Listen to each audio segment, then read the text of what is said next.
Bonjour et bienvenue. Aujourd'hui, on va s'attaquer à un thème universel, la détente, le bien-être. Mhm. Mais j'ai envie qu'on l'aborde sous un angle un peu particulier. Je me suis fait la réflexion l'autre jour, je connais plein de mots en français pour décrire des activités relaxantes, tu vois, yoga, lecture, randonnée. Bien sûr. Mais quand j'essaye de raconter mon week-end à un ami, ça sonne comme une liste de courses. J'ai lu, j'ai marché, j'ai bu du thé. Ah oui, je vois très bien, c'est très factuel. Voilà. Il manque quelque chose. Il manque une âme, une ambiance. Et c'est un peu ça qu'on va essayer de trouver aujourd'hui. C'est une super approche. Notre mission, du coup, c'est de comprendre comment on passe de cette simple liste de mots à un récit, un récit vivant, authentique. Exactement. Et pour ça, on a analysé un ensemble de sources assez variées. Des articles de linguistique, des guides pour apprendre le français, des études sur la relaxation et même des conversations du quotidien.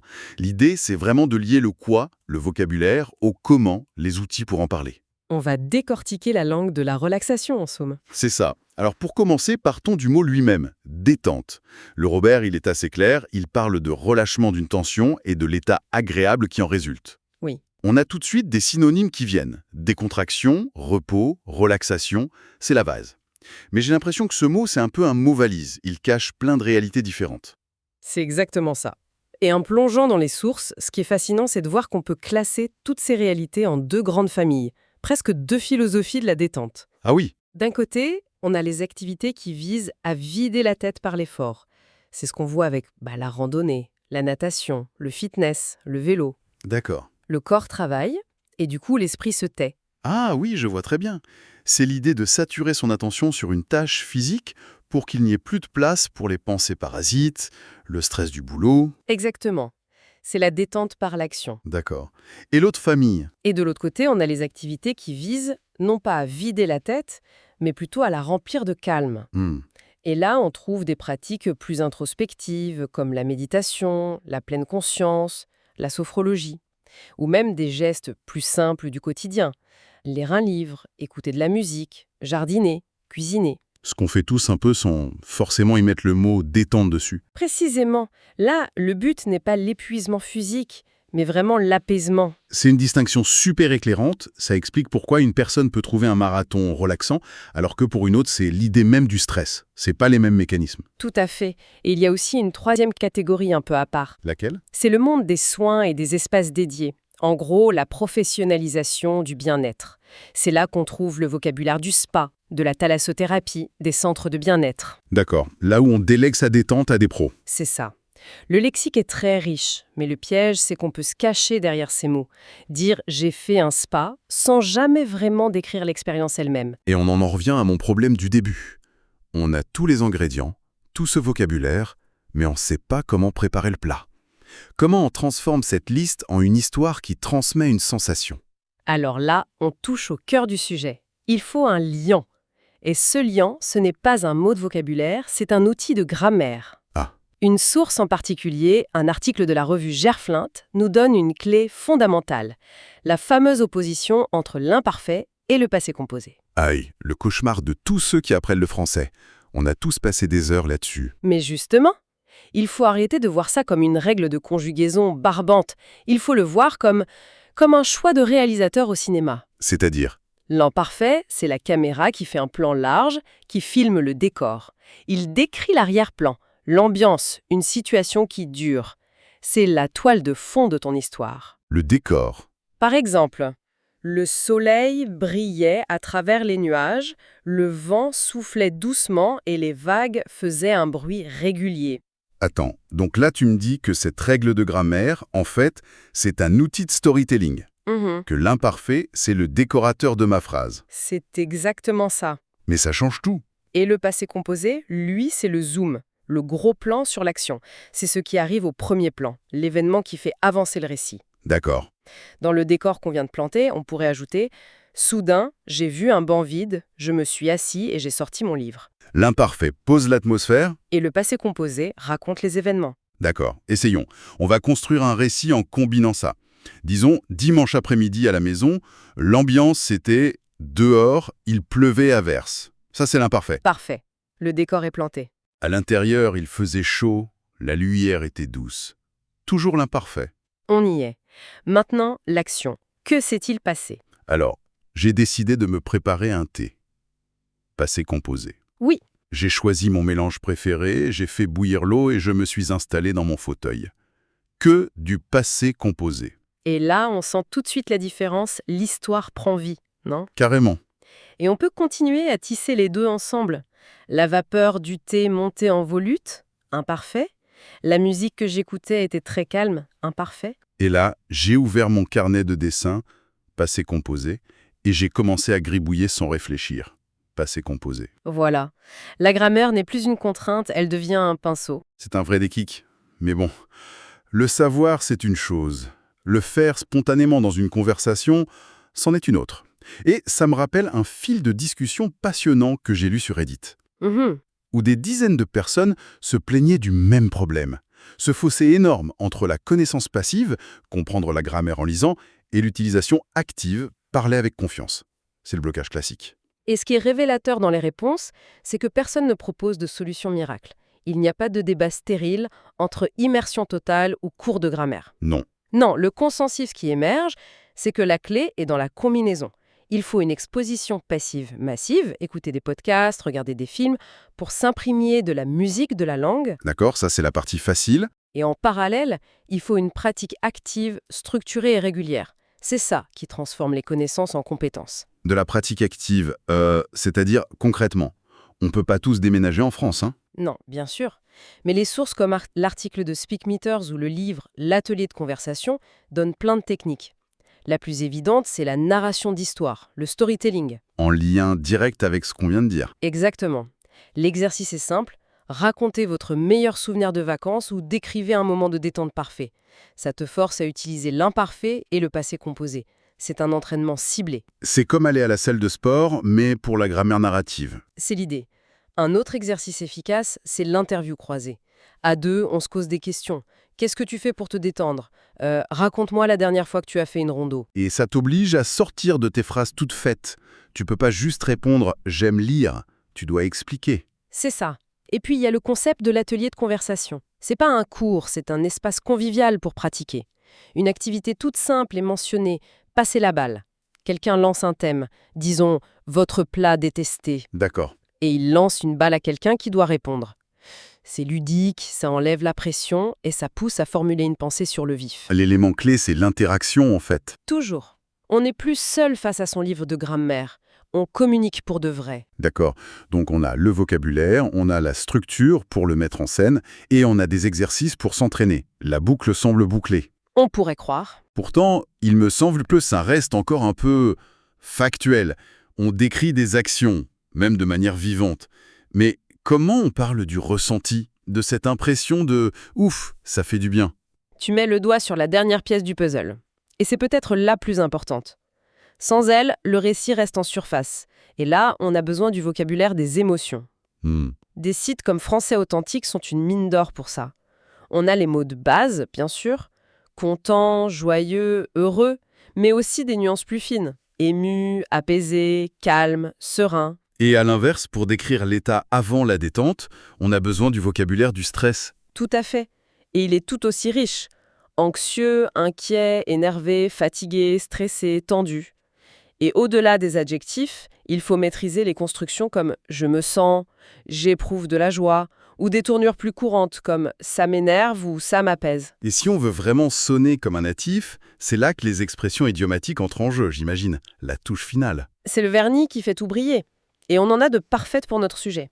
Quand on a besoin de détente, on peut dire qu'on est au bout du rouleau. Ça, je connais. L'émotion qui pousse à chercher ce repos, c'est souvent quand on en a marre. Ah oui, j'en ai marre. Face au stress, l'objectif, c'est de garder son sang-froid. Et après un moment de bien-être parfait, on se sent aux anges. Être aux anges, j'adore cette expression, elle est tellement visuelle. Ce qui est remarquable, c'est de voir comment ce langage des émotions fait le pont avec les techniques de relaxation elles-mêmes. C'est-à-dire? Celles décrites dans l'étude de Lukács, par exemple. Des méthodes comme la relaxation musculaire progressive ou l'imagerie guidée nous invitent à observer nos sensations. Leur but, c'est de nous faire passer d'un état de tension, qu'on décrirait avec les mots stressé ou énervé, à un état de calme qu'on nommerait détendu ou apaisé. Le langage ne fait que mettre des mots sur ce processus. Plus que ça, il nous aide à en prendre conscience, à le baliser. C'est fascinant. Donc, si je récapitule notre exploration, pour vraiment parler de la détente en français, il faut bien plus qu'une liste de mots. C'est une compétence à 3 niveaux. Vas-y. D'abord, le vocabulaire des activités. Ensuite, les outils de la narration, le duo imparfait passé composé, pour transformer ça en histoire. Et enfin, le vocabulaire des émotions pour partager son ressenti. Et le tout activé par une pratique interactive. C'est une excellente synthèse. Merci. Et ça m'amène à une dernière pensée, une sorte de mise en abîme. Les sources sur la relaxation, surtout celles qui parlent de pleine conscience, nous expliquent que ces techniques reposent sur une observation attentive de nos sensations.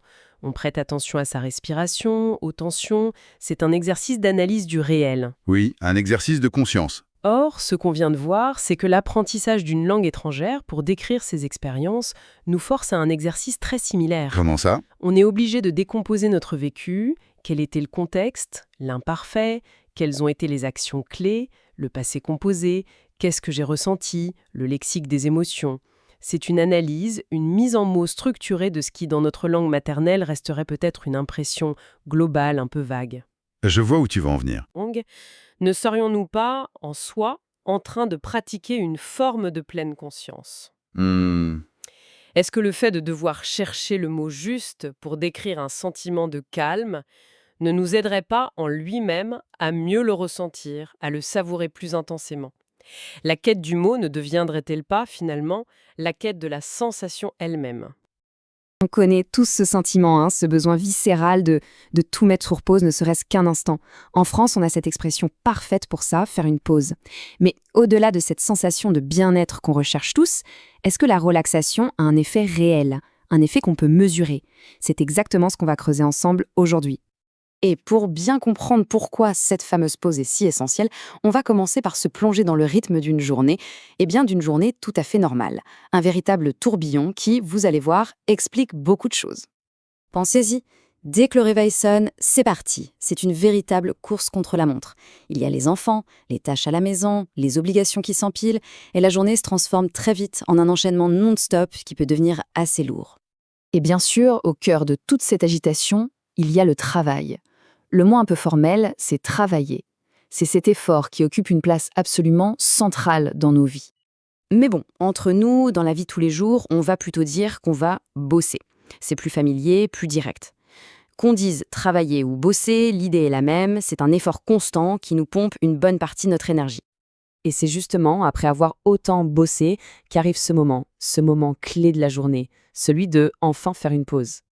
Bon, ce besoin de faire une pause, on l'a vu, il est universel, on le ressent tous, mais si on gratte un peu la surface, qu'est-ce que la science en dit, elle? Est-ce qu'il y a une vérité mesurable derrière ce besoin? C'est une chose de se sentir mieux, de se détendre. C'est agréable, personne ne dira le contraire. Mais la question est, est-ce qu'on a des preuves concrètes que ça réduit notre stress, que ça améliore vraiment notre santé? Pour essayer de répondre à ça, on va s'appuyer sur une étude scientifique, une étude très sérieuse, qui a été conçue justement pour mesurer l'impact réel, tangible, de la relaxation. Alors c'est parti, plongeons dans cette enquête pour voir comment les scientifiques ont essayé de quantifier quelque chose d'aussi personnel et subjectif que le sentiment de calme. L'objectif de l'étude était donc très clair. Il s'agissait de voir si certaines méthodes de relaxation bien précises pouvaient avoir un vrai impact, pas seulement sur le mental, le stress, l'anxiété, mais aussi sur le physique, en l'occurrence sur des symptômes d'eczéma. Pour y arriver, les chercheurs ont mis en place un protocole très rigoureux. Ils ont pris 30 volontaires et les ont séparés au hasard en 3 groupes. Pendant 7 longues semaines, 2 de ces groupes allaient tester une technique de relaxation bien définie, pendant que le 3e, lui, ne faisait rien de spécial. C'était le groupe de contrôle. Les 2 techniques sur le grill étaient donc, d'un côté, la relaxation musculaire progressive, une approche très physique où l'on contracte puis relâche ses muscles, et de l'autre, l'imagerie guidée, une approche purement mentale, basée sur la visualisation d'images apaisantes. Alors, la grande question, après ces 7 semaines d'expérimentation, qu'est-ce que l'étude a bien pu trouver? Eh bien, accrochez-vous, parce que c'est là que l'histoire devient vraiment, vraiment intéressante. Et c'est ici que tout bascule. Quand on regarde les chiffres de près, que ce soit pour le niveau de stress ou pour les symptômes physiques, on se rend compte que les scores avant et après l'expérience n'ont quasiment pas bougé. Et ça, c'est vrai pour tous les groupes, même ceux qui pratiquaient la relaxation. Le verdict est donc tombé et il est sans appel. La conclusion principale de l'étude, c'est qu'aucune des deux techniques de relaxation n'a produit une amélioration statistiquement significative, comme on dit. En clair, il n'a pas eu d'effet mesurable par rapport au groupe qui ne faisait rien. C'est un rebondissement assez fascinant, non ? Si la relaxation n'a pas marché de manière quantifiée dans cette étude, la question qui vient tout de suite après, c'est « mais alors, pourquoi ?» Les chercheurs eux-mêmes ont avancé 2 pistes d'explication. D'abord, un échantillon trop petit, seulement 30 personnes. C'est peu pour voir un effet net.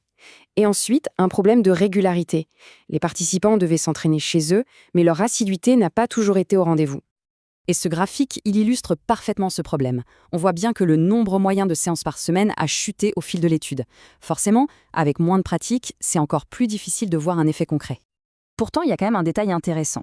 Les données ont montré une tendance, une sorte de logique. Les personnes qui pratiquaient le plus régulièrement semblaient avoir de meilleurs résultats. Ce n'était pas assez fort pour être significatif statistiquement, mais la tendance était là. Alors, au final, qu'est-ce qu'on doit retenir de tout ça ? La conclusion n'est pas aussi simple qu'un « oui, ça marche » ou « non, ça ne marche pas ». C'est beaucoup plus nuancé.